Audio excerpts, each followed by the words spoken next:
Good morning, student. Today we study about relation and function.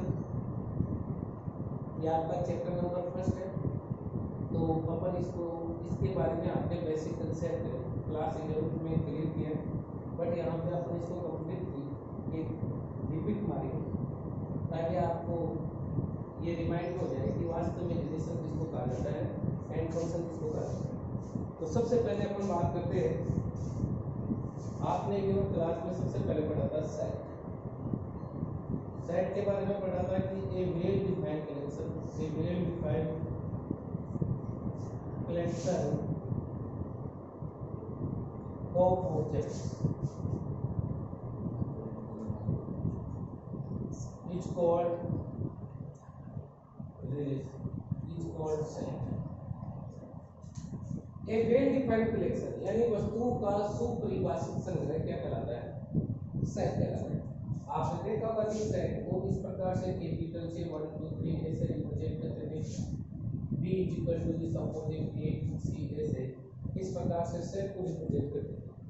फिर आपने वहां पे पढ़ा था एक कार्टेशियन प्रोडक्ट।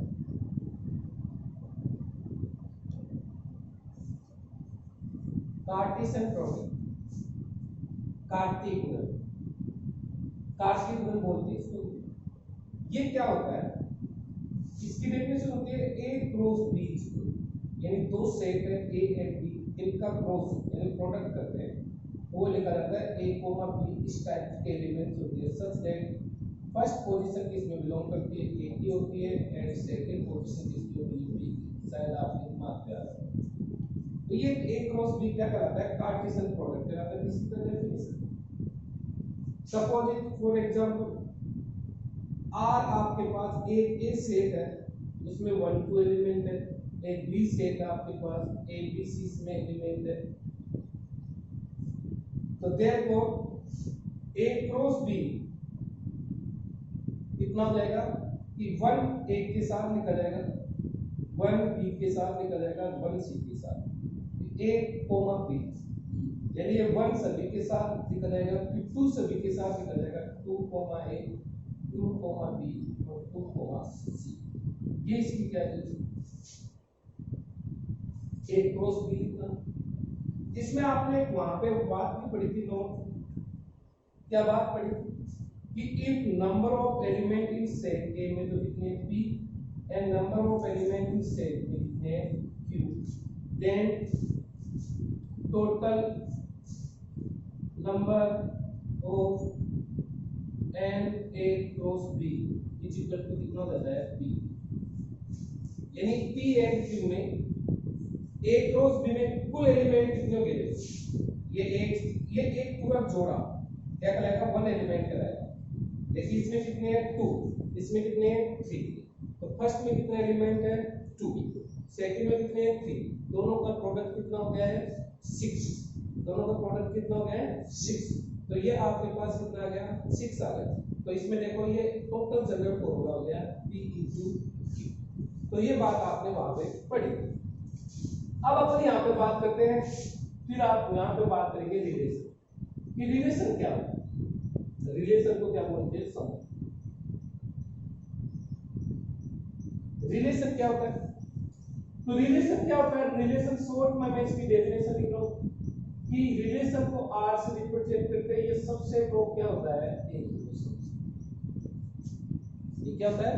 सबसेट ऑफ क्या होता है? A cross B। ये आप इसकी शॉर्ट में डेफिनेशन फाइंड आउट कर सकते हैं। जैसे आपके पास ये A क्रॉस B है ना, जैसे आपके पास A क्रॉस B का R लिखो, तो इसमें से कुछ एलिमेंट्स आपने खाली जैसे 1A 1B 2B 2C, ये तो ये आपका क्या बन गया? एक R बना। ये R क्या है? इस A क्रॉस B का क्या है? सबसेट है। सबसेट का क्या मीनिंग होता था? सबसेट का मीनिंग होता था कि इसके एवरी एलिमेंट इस सेट में होना चाहिए। तो देखो है, तो ये क्या कहलाता है? कि रिलेशन कहलाता है। यहाँ पे आपको एक बात याद रखनी, एक नोट आपने वहां पे भी पढ़ा होगा कि इफ A में नंबर ऑफ एलिमेंट कितने हैं? P एंड B में कितने एलिमेंट है? Q, then total number of relation कितने लिखे जा सकते हैं? टोटल नंबर ऑफ रिलेशंस कितने हो जाएंगे? 2 की power p। Total number of relations कितने बनेंगे? 2 की पावर p q। ये बात भी आपको एक ध्यान रखनी है। तो देखिए सबसे पहले अपन रिलेशन की बातें करते हैं। रिलेशंस को आप इस प्रकार से वेन डायग्राम में देख सकते हो। ये एक ए से है, एक बी से। ए बी से क्या कर रहा है? रिलेशन कर रहा है, तो इसको आप से नोटेशन देते हैं। ए सेट में कितने एलिमेंट्स लिए आपने? 1 2। बी में कितने बताओ? A B C. इसका क्या मीनिंग हो गया कि ए क्रॉस बी था, उसका सबसेट लिखा, वो आर लिखा। तो यहां पे इस आर को देखो 1 ए से रिलेशन रख रहा है, 1 किससे रख रहा है? बी से लिख रहा है, 2 किससे रख रहा है? बी से, और 2 किससे लिख रहा है? सी से। इस प्रकार से रिप्रेजेंट करना क्या कहलाता है? इसका वेन डायग्राम रिप्रेजेंटेशन कहलाता है। ये क्या है? इसका वेन डायग्राम रिप्रेजेंटेशन कहलाता है। तो अपने पास आपने दो ही बातें करी। देखो ये सेट क्या था, कार्टेशियन प्रोडक्ट क्या था, ये नंबर ऑफ एलिमेंट्स होते हैं, तो इसके टोटल नंबर ऑफ सबसेट इस प्रकार से 2 * p की पावर क्या हो जाता है? 2 * 2 pq हो जाता है। ये अपने पास यहाँ पे आ गए नंबर ऑफ रिलेशन। अब अपने पास यहाँ पे इसको वेन डायग्राम से रिप्रेजेंट कर दिया। फिर अपने वहां पर इसकी पढ़ते, इस रिलेशंस का क्या पढ़ते हैं? डोमेन। क्या पढ़ते हैं? Domain, range and codomain. 3 चीजें। डोमेन को तो बोलते हैं प्रांत, इसको बोलते हैं परिसर हिंदी में, और इसको बोलते हैं सहप्रांत। देखिए जो डोमेन होता है वो ये जो सेट ए है वो होता है। तो जिस सेट ए में तीर जहां से निकल रहे हैं तो इसका डोमेन क्या गया? 1। कोडोमेन कौन होता है? कोडोमेन यहां पे क्या होता है कि जहां जाके ये तीर टकरा रहे हैं, यानी जिससे रिलेशन रखते हैं। जैसे सपोज करो इसमें बी एलिमेंट होता है, तो ये सिर्फ रेंज में, कोडोमेन तो क्या होता? कंप्लीटली, सॉरी, ये रेंज होती है। पहले रेंज लिखो, रेंज जिनसे तीर जाके टकरा रही है। जैसे दो परिवार है, एक परिवार दूसरा परिवार। अब इस परिवार के व्यक्तियों से किस प्रकार का रिलेशन है? कोई किसी का जीजा लगता है, कोई साला लगता है, कोई ससुर लगता है, इस प्रकार से उसका रिलेशन हो गया।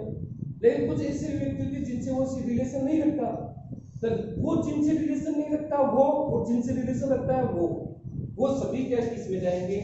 कोडोमेन। इसमें जाएंगे? कोडोमेन में जाएंगे। तो कोडोमेन में तो क्या जाएंगे? A B C. इस एग्जांपल के अकॉर्डिंग तो ए बी सी क्या रहेगा? कोडोमेन। तो ये सब छोटी छोटी बातों का आपने स्टडी की थी काफी रिलेशन में, इसमें डी लिखा नहीं है, इसलिए अपन इस एग्जांपल के अकॉर्डिंग चल रहे हैं। जितनी भी बातें आपको बताई वो इस एग्जांपल बेस बताई। तो ये क्या कहलाता है? रिलेशन। तो रिलेशन की डेफिनेशन क्लियर हो गई है। रिलेशन के प्रांत, डोमेन, रेंज एंड कोडोमेन को आपको बता दिया। Now we study here about types of relations क्या होते हैं। सबसे इंपॉर्टेंट बात आपके पास यहाँ पे टाइप्स ऑफ रिलेशंस क्या होते हैं उसको देखते हैं।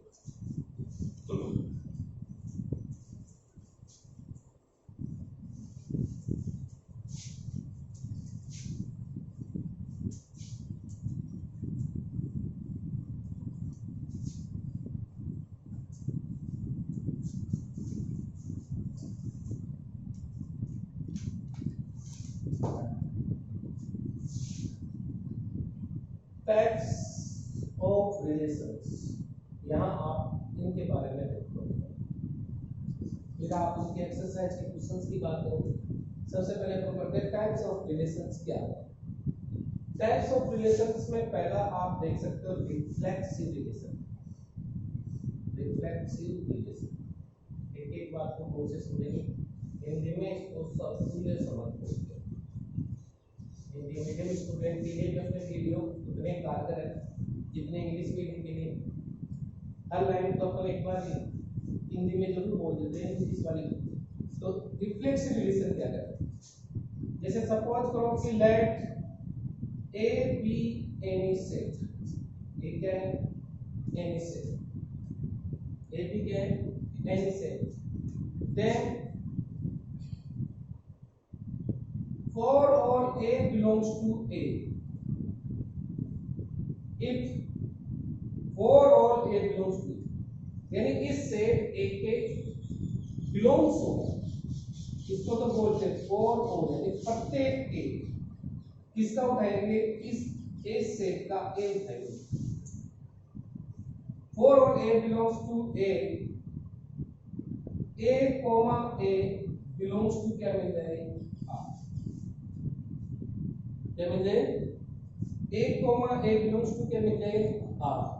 तो अपन इस बात को ऐसा भी लिख सकते हैं, a comma a belongs to क्या मिल जाए, r, then r is said to, या r is called reflexive relation।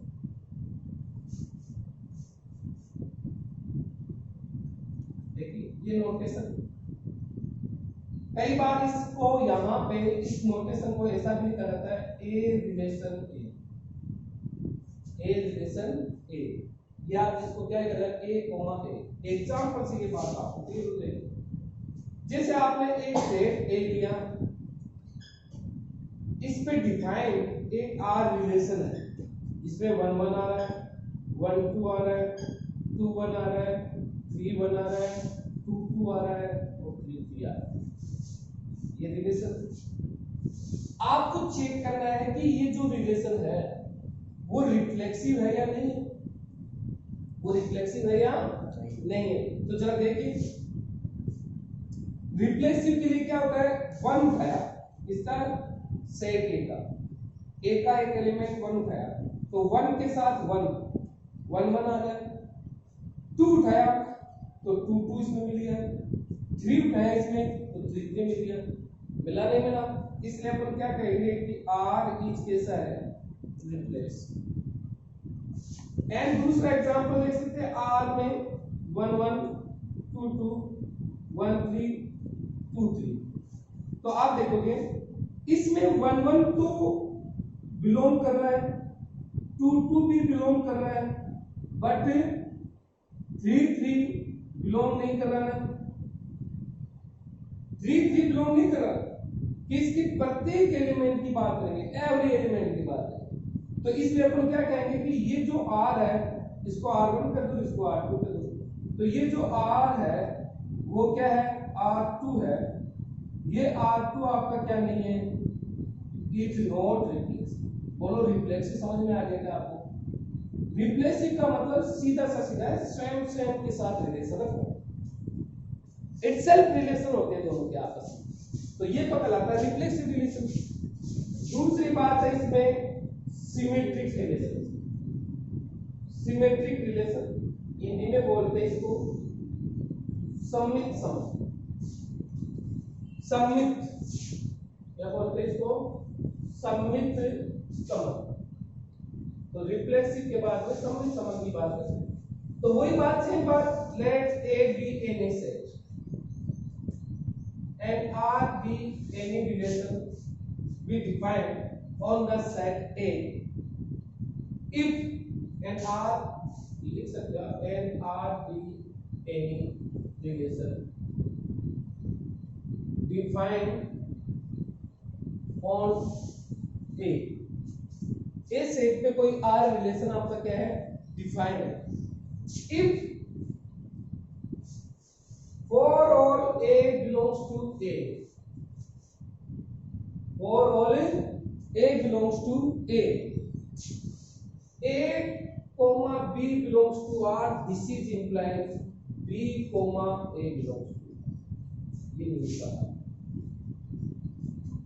क्या करता है कि A B से रिलेशन रखता है, तो B भी किससे रिलेशन रखे, A से रखे, तो अब अपन क्या कर देते हैं, देन अपन क्या कर देते हैं कि R कैसा है, सिमेट्रिक, R कैसा है, सिमेट्रिक। एग्जांपल की बात करते हैं, जैसे एक रिलेशन R लिया, आपने R1 कह दो, जैसे 1 1 है, 2 2 2 है, 1 2 है, 2 1 है, 3 1 है, 1 3 है, 3 3 है। आपको चेक करना है कि इज सिमेट्रिक और नॉट, ये सिमेट्रिक है या नहीं। तो अपने पास एक रिलेशन R2 लिया, 1 1 है, 2 2 है, 1 2 है, 2 1 है, 1 3 है। देखिए दोनों पे विचार करें, बहुत सी बात है, आपके दिमाग में कंसेप्ट क्लियर हो जाना चाहिए। देखिए अपने पास यहाँ पे फर्स्ट इसके ऊपर बात करते हैं, इसमें 1 1 आ रहा है, 2 2 आ रहा है, 3 3 आ रहा है, आ रहा नहीं आ रहा। इसका मतलब ये R1 कैसा है, रिफ्लेक्सिव। कैसा है, रिफ्लेक्सिव है, यानी सममित। साथ में ये R1 आपका कैसा है, सिमेट्रिक। तो साथ में आपके पास 2 1 भी किस में आ रहा है, R में आ रहा है, नहीं आ रहा। 3 1 आपको किस में मिला, R में लिया। तो बताओ इसमें 1 3 उनको उल्टा कर दिया तो ये भी R में आया नहीं है। अरे आया नहीं है। ये देखो इस सेट पे बात करें, इस एग्जाम्पल पे, तो इसका मतलब क्या हो गया, इसका मीनिंग ये हो गया कि ये कैसा है, सिमेट्रिक है। अब इस नेक्स्ट एग्जाम्पल की बात करते हैं। तो यहां पे देखिए आपके पास जो R3 है, R3 है, तो अपने पास क्या हो जाएगा इसमें कि ये 1 1 है, 2 2 है, लेकिन इसमें क्या नहीं है, 3 3 नहीं है, इसलिए ये कैसा है, इज नॉट रिफ्लेक्सिव। ये रिफ्लेक्सिव नहीं है, कैसा नहीं है, रिफ्लेक्सिव नॉट। साथ में इसमें आप देख सकते हो ये रिफ्लेक्सिव नहीं है। यहां पे आप इसको चेक करो, क्या ये R3 सिमेट्रिक है। तो जरा देखिए R3 में आपके पास 1 2 तो बिलोंग कर रहा है, साथ में 2 1 इसमें क्या आ रहा है, बिलोंग आ रहा है, बट 1 3 इसमें बिलोंग आ रहा है, लेकिन क्या नहीं है, 3 1 क्या इसमें आ रहा है या नहीं आ रहा, नहीं आ रहा। 3 1 नहीं है, यानी जोड़ा सेम इसमें चलना चाहिए, उल्टा चलना चाहिए। बस में सिमेट्रिक का मतलब उल्टा चल जाना चाहिए। क्लियर। तो अपने पास ये कैसा है, सिमेट्रिक है नहीं है। तो R2 सिमेट्रिक नहीं है, बट R1 कैसा है, सिमेट्रिक है। तो आप यहाँ पे इसको दूसरी बात से इसमें ऐसे समझ सकते हैं, जैसे भाई का रिलेशन अपने परिवार में अपन देखते हैं, तो क्या कहते हैं कि राम श्याम का भाई है, तो उसको उल्टा पढ़ सकते हैं, क्या कह सकते हैं, राम भाई श्याम।